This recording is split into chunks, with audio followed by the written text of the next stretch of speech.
د هرات په انجیل ولسوالۍ کې د څه باندې 10,000 غیر مثمره نیالګیو د کښېنولو مراسم. دغه نیالګي چې د ورلډ ویژن د دفتر لخوا ورکول شوي ټاکل شوې ده چې د هرات ولایت د پل پشتو په سیمه کې په څه ناڅه 200 جریبه ځمکه کې وکرل شي.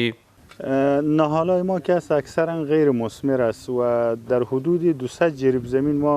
برای همین پارک ملی انتخاب کردیم و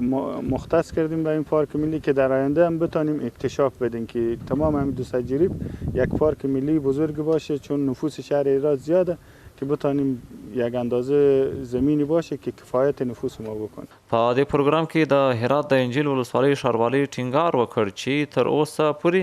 د دغه ولایت په بېلابېلو سیمو کې د دوی لخوا 25,000 نیالګي کښېنول شوي او د رامنځته شویو شنو ساحو د خړوبولو او ساتنې لپاره ځانګړي پلانونه لري.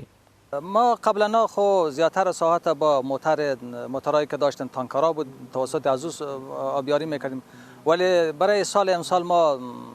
پلان ازیر داریم که زیاتر درختایی که یا نهالایی که غرس کردیم اینا رو سیستم قطره‌ای کنیم که هم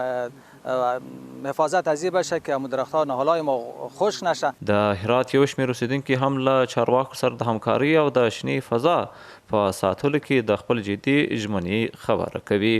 در حفظ و نگهداشت از او مگر تمام ملت کوشا باشیم و انشالله ما هم در قسمت آبیاری و در قسمت حفظ و مراقبت از این انشالله 100% به شما یقین و کامل یا اطمینان میدم که انشالله ما همکار هستیم و همکار خواهیم بود. د یادولو وړ ده چې د اسلامي امارت مسؤلین تل د شنو ځایونو په پراخولو او د هغې پر ساتنې ټینګار کړی دی.